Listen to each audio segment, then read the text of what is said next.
با سلام دوباره. سری فیلم های ویدیویی مربوط به آموزش رانندگی در دانمارک رو ادامه میدیم.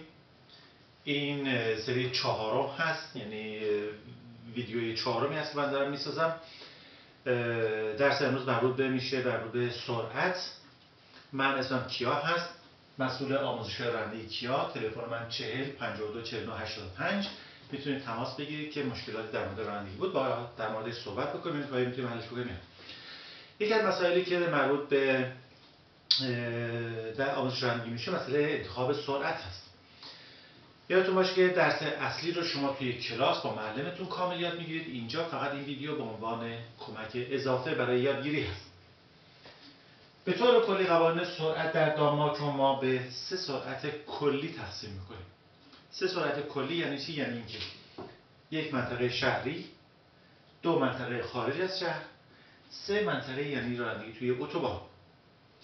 در کنار اینا سرعتاشو نوشته شده و این تابلویی که من بهتون نشون دادم تابلویی هستش که وارد هر کشور در واقع اروپایی یا کشور دیگه که بشیم باید سر مرز اون کشور نوشته شده باشه که قوانین سرعت اون کشور به چه صورت است. ولی دانمارک به این صورت است. باهاش می‌نویسن دانمارک سرعت رو می‌نویسن.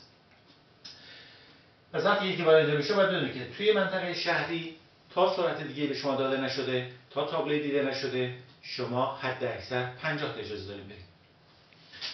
از منطقه شهری که بیرون رفتید حد اکثر 80 تاست. اگر تابلو 90 بود با 90 میرید، تابلو 60 70 هر تابلو دیگه بود با طبق تابلو میرید. اگر تابلو علامتی نبود طبق سرعت 80 حد اکثر میرید. بیشتر از 80 اجازه ندارید. زمانی که تو اتوبان رانندگی میکنید حد اکثر سرعت شما باید 130 تا باشه. اگر تابلو دیگه بود مثلا فرض کن 110 بود با 110 میرید، مثلا فرض کنید 90 بود با 90 میرید. دور و بر کوپنهاگ چون رفت آمدها زیاد هست، شهرها به هم نزدیک هست، شهرها کوچیک به هم نزدیک هست، خیلی کمه تا اون جایی که شما بتونید 130 اجازه داشته باشید برید. حد اکثر سرعت دور و بر کوپنهاگ معمولا 110 90 بعضی جا ممکنه کمتر یا بیشتر کمتر بوده باشه. پس این سه سرعت میشه قاعده کلی سرعت. زمانی که شما به جزوه من مراجعه میکنید صفحه 8 جزوه در مورد سرعت نوشته و من میخوام یک محاسبه داشته باشم که ببینم که این سرعت مثلا 30 کیلومتر در ساعت یا سرعت مثلا سرعت دیگه تو منطقه مسکونی چه خطری میتونه برای مردم ایجاد بکنه. اینجا مقدار توضیح داده شده، مثالی که زده شده در مورد مثال 30 کیلومتر در ساعت هست. سرعت ماشین معمولا با کیلومتر در ساعت محاسبه میشه. مثلا فرض کنید سرعت 30 کیلومتر در ساعت دارم، این 1 ساعت طول میکشه من سرعت 30 کیلومتر رو 60 کیلومتر در ساعت میرم، یعنی 60 کیلومتر من در عرض 1 ساعت طول میکشه برام اگه با سرعت 1 نواخت برم. منتها برای اینکه این درکش یه ذره راحت‌تر باشه برای مناطق مسکونی این چیزا ما میگیم چیکار می‌کنیم؟ میگیم اگر 30 کیلومتر در ساعت ماشین شما سرعت داشته باشه، 30 کیلومتر در ساعت، اگر اینو محاسبه چیز بکنید، محاسبه بکنید برای تو 1 ثانیه سرعتتون چقدر، سرعت ماشینتون چقدر سرعت میره، 30 رو ضرب در 1000 می‌کنید، تقسیم بر 360 می‌کنید، تقریبا جواب میده یه چیزی حدود 8.5 متر در ثانیه. یعنی ماشین شما توی 1 ثانیه 8 متر و نیم حرکت میکنه، جا به جا میشه. حالا میخوام مثال بزنیم که این داستان به چه صورت میتونه برای ما تو بعضی مناطق حتی 30 کیلومتر در ساعت هم خطرناک باشه. 30 کیلومتر در ساعت با اینکه احساس می‌کنید 30 کیلومتر در ساعت خیلی کمی است، تو بعضی مناطق میتونه خیلی خطرناک باشه. مثلا منطقه مسکونی رو در نظر بگیرید که یه تقاطع تقریبا کوچیکی است. پهنای تقاطع رو ما میذاریم، پهنای این خیابون میذاریم مثلا فرض کنید حدود چقدر بگیم مثلا 15 متر. همینطوری به طور یهویی مثال فرض هستم. پهنای این خیابون 15 متر است. ماشین شما از اینجا وارد میشه، میاد اینجا، میخواد از این راه مستقیم بره. شما با سرعت چقدر دارید؟ 30 کیلومتر در ساعت. با سرعت 30 کیلومتر در ساعت یعنی ماشین شما تو هر ثانیه 8.5 متر حرکت میکنه. شما به چهارراه نزدیک شدید، چند متر به چهارراه که نزدیک شدید، یهویی دست بر مثلا به طور اتفاقی حواستون نیست، یه دوچرخه مثلا فرض کنیم از همین طرف بگیم که توی دید شما کمتر است، یه دوچرخه سواری از اینجا میاد میخواد بپیچه همین مسیری که شما رفتید. تو منطقه مسکونی رو می‌دونیم که دوچرخه سوارا چون منطقه خلوت هست و ترافیک زیادی نیست، این مقدار احتیاطتون ممکنه کمتر باشه. با سرعت از این خیابون میپیچه میاد توی خیابون دیگه، شما با 8.5 متر در ثانیه دارید حرکت میکنید. پای شما سمت گاز هست. زمانی که طول میکشه پاتون از سمت گاز به سمت ترمز بیارید، سریع دیدید خیلی هم سریع میخواد عکس عمل نشون بدید، شاید 1 ثانیه، شاید کمتر از 1 ثانیه. ما حالا برای اینکه مقداری راحت‌تر محاسبات باشیم. 1 ثانیه طول می‌کشه شما پا رو از سمت راست بیارید از سمت گاز بیارید سمت ترمز، توی 1 ثانیه ماشینتون 8 متر و نیم راه رفته. با یه رنگ دیگه می‌نویسم که ذره مشخص باشه. یعنی در 1 ثانیه شما اینجا 8.5 متر، یعنی در واقع حدوداً نصف راه رو رفتید. حالا عکس‌العمل شما رو انجام شده، می‌بینید زمان عکس‌العمل. حالا زمان عکس‌العمل رو تموم کردیم، ترمز رو فشار میدیم، ترمز بگیره.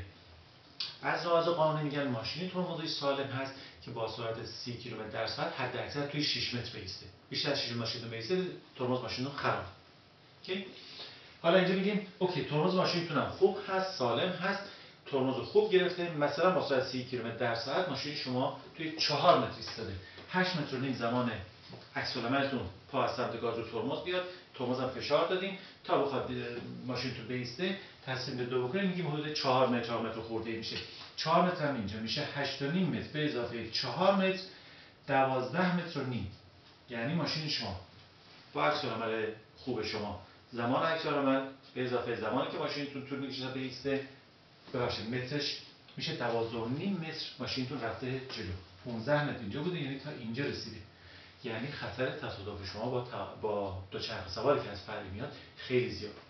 بر خاطر سرعت 30 کیلومتر در ساعت توی تقاطع منطقه‌های مسکونی میتونه خیلی خطرناک باشه. بر خاطر توی جزوه ها و این چیزا که مراجعه بکنید، به فیلمایی که من ساختم یا دیویدیوهایی که ساختم اونا مراجعه بکنید، از شما همیشه خواسته میشه که تقاطع منطقه مسکونی سرعتتون رو کمتر بکنید. اگرچه هوا شما هست، سرعتتون رو کمتر بکنید، با سرعت حدود 20 تا تقاطع رو ردش بکنید، مخصوصا زمانی که دیدتون به تقاطع کم است. اوکی؟ طبق این قاعده ما قوانین مربوط به سرعت انتخاب سرعت و دامناک رو رعایت میکنیم.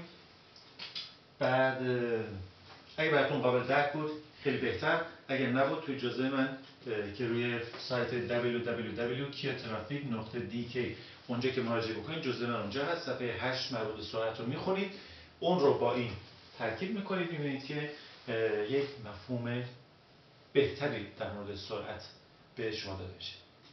همونطور که عرض کردم من اسم فامیل من کیا هست، مسئول آموزشگاه رانندگی کیا هستم. اگر سوالات و چیزی بود در خدمتتون هستم. مدرسه من هم در منطقه حوزه کوپنهاگ هست فعلا. میتونم کمک کنم که بتونید مرحله گواهینامه گرفتنتون رو پشت سر بگذارید. ممنون از توجهتون. تا ویدیوی بعدی شاد و سربلند باشید.